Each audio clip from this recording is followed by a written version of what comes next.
Dasubiye kubaha kaze mwese mwe mudukurikira muherereye mu bihugu bitandukanye, mwe mudukurikira muri ngaha mu gihugu cacu Burundi, intara, amakomini, imitumba, ubucimbira, imisozi bigiye bitandukanye bivanye naho buri umwe wese adukurikirana aherereye. Ndabahaye yambu mwese fyonda subscribe niba ukoresha ururimi rw'icongereza canke niba ukoresha ururimi rw'igifaransa fyonda sabone, hama uja ngaha iburyo urafyonda no kwako kantu kameze nk'agakengeri, amakuru n'ibiganiro tugenda dutohoza aze agushikira umwanya ku mwanya.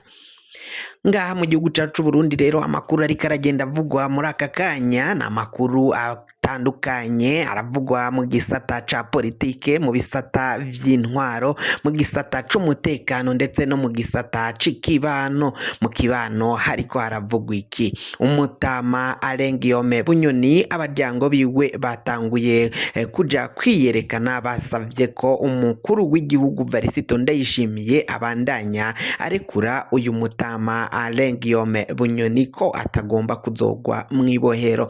Umutambukanyi w'umukuru w'igihugu cacu c'u Burundi Varisito Ndayishimiye nawe kuri ubu ngubu yaciye ashika ngaho mu gihugu kibanyi c'u Rwanda mu buraruko, aho yo kwitavyeyo ibikorwa bitandukanye. Murazi ko Angelina Ndayishimiye ahora aja mu bikorwa bitandukanye, kuri ubu ngubu rero akaba yahejeje gushika mu gihugu kibanyi c'u Rwanda ngaho mu buraruko, aho yafashe urugendo aja ngaho muri ico gihugu muri gatondo ko kuri uyu munsi. Akaba yahejeje gushika ngaho mw'ico gihugu kibanyi c'u Rwanda, naco tukaza kubabwira icamujanye ngaho muri urwo rugendo yaciye afata.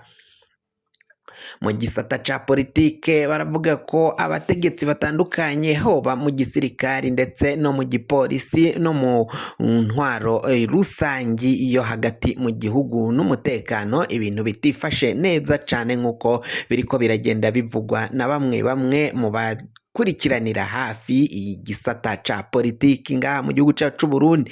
Baravuga ko rero umukuru w'igihugu Varisito Ndayishimiye yaciye ahura hamwe n'abasirikari bakomakomeye cane ngaha mu gisirikari c'u Burundi, ariko ngo ivyo ariko arabasaba bakaba batariko barabishira mu ngiro nk'uko biriko biragenda bivugwa. Igisirikari kikaba carabandanyije gicikamwo, aho bamwe bamwe bakurikiye Ndayishimiye, abandi bakaba bakurikiye General Prime Niyongabo asanzwe atwara kino gisirikari c'u Burundi. Ni mu gihe hari akagwi gakomakomeye cane rero gakurikiye Prime Niyongabo mu basirikari, bivanye nuko ngari we bafatanya mu kurya amahera y'igihugu c'u Burundi yose ava mu gisirikari canke yinjira avuye mu gisirikari. Ni mu gihe abasirikari bari muri Somalia bagiye kugabanywaho 500 bose mu basirikari 3000 vyabarizwa ngaho muri ico gihugu ca Somalia kugarukanayo amahoro.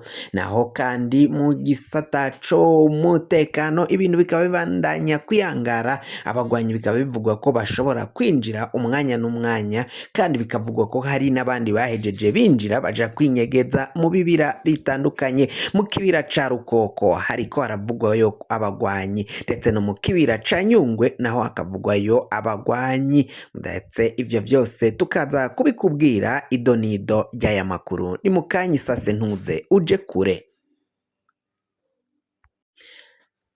Ndasubiye kubaramutsa. Amakuru rero ko aravugwa ngaha mu gihugu cacu Burundi, reka tuyatangurire kuri iyi nkuru ivuga ko abaryango ba Bunyoni bariko barasaba ko Bunyoni yogarukirwa ko, kandi umukuru w'igihugu akemera Bunyoni akagaruka mu muryango, ivyo kumwagiriza ivyaha bitandukanye vy'ibihimbano ndetse vy'irementanya bigahagarikwa. Ivyo ni vyasabwe n'abaryango ba Alain Guillaume Bunyoni mu nyuma yaho baciye bandika urwandiko canke ikete bandikira umukuru w'igihugu ko ivyo ariko arakora atafatiro na rimwe bifise, ko abasaba ko umuvyeyi wabo yogaruka ngaha muhira, yotaha akavanwa mu gasho yaciye ajanwamwo n'umukuru w'igihugu, ko ivyo bariko barakora ari irementanya risa ko umuvyeyi wabo yaciye arementanirizwa. Ivyo nivyo abo baryango ba Bunyoni bariko barasaba umukuru w'igihugu cacu c'u Burundi Varisito Ndayishimiye.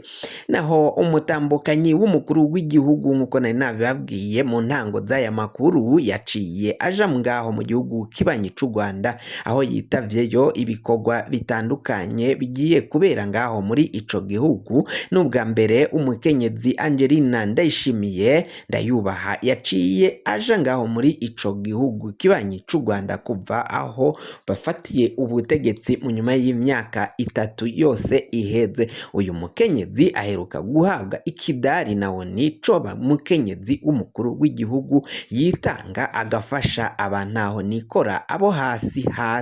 Ivyo rero bikaba bimugira umuntu wingira kamaro cane ngaha mu gihugu cacu c'u Burundi, aho umukuru w'igihugu Varisito Ndayishimiye nawe yaciye avuga ko amuronkeje ikidare kina Burundi ngaha mu gihugu. Akaba rero Ndayishimiye yaravuze ko abanyagihugu bose mu gisagara ca Bujumbura baciye baja kumwakira ubwo yaravuye ngaho muri Amerika ku cicaro gikuru c'umuryango w'ibihugu vyishize hamwe ONU.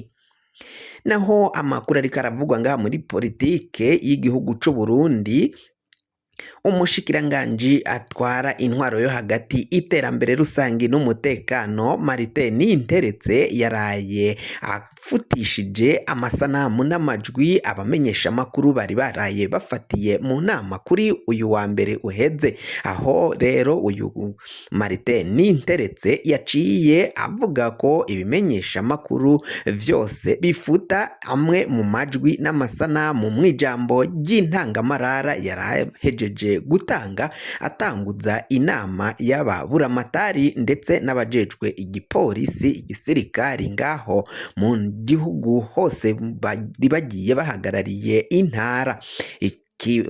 Icabaye gikomakomeye kindi kandi nuko uyu mushikiranganji Martin Ninteretse yaciye akankamira Colonel Remy Cishahayo. Uyu ni Colonel ni buramatari w'intara ya Kayanza, aho yaciye aza ashika yakerewe mu nzu y'amanama, nyine mu nzu y'amanama aho yabera mu gisagara ca Bujumbura. Aho rero yaciye akererwa iyo nama, aho yashitse mu masaha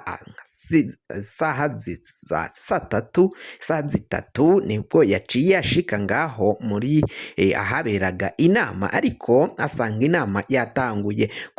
Martin Ninteretse akaba yategetse ko Colonel Remy Cishahayo atagomba kwinjira muri iyo nama. Colonel Remy Cishahayo mu kurindira yamaze amasaha 2 yose ari hanze yankiwe kwinjira muri iyo nama. Mu nyuma aho yinjiye nanone uyu Martin Ninteretse yaciye amukankamira, uboshe n'umwana ariko arakankamira, aca mubwira nabi cane kandi ngo Martin Ninteretse ari we mukereje, naho uyu Remy Cishahayo yari yakerewe ariko ngo ntibatumye yisigura avuge imvo zatumye akererwa. Mu kwinjira no kwicara rero ngo uyu mushikiranganji Martin Ninteretse akaba yaciye amukankamira cane. Ivyo bikaba vyibonekeza ko ari ibintu vy'akamaramaza biriko birabera mu butegetsi bw'igihugu c'u Burundi. Martin Ninteretse bamuhaye ubushikiranganji ariko umengo n'ubukonde canke n'akabande yaciye afata. Ntazi ko akabande nako naho ubuyobozi bukuka, mengo we yafashe akabande nkaho arake ubwo butegetsi yaciye ajako. Ntazi ko abo ba Colonel Remy Cishahayo bamutanze kuja mu bibanza bikomakomeye ngaha mu gihugu c'u Burundi.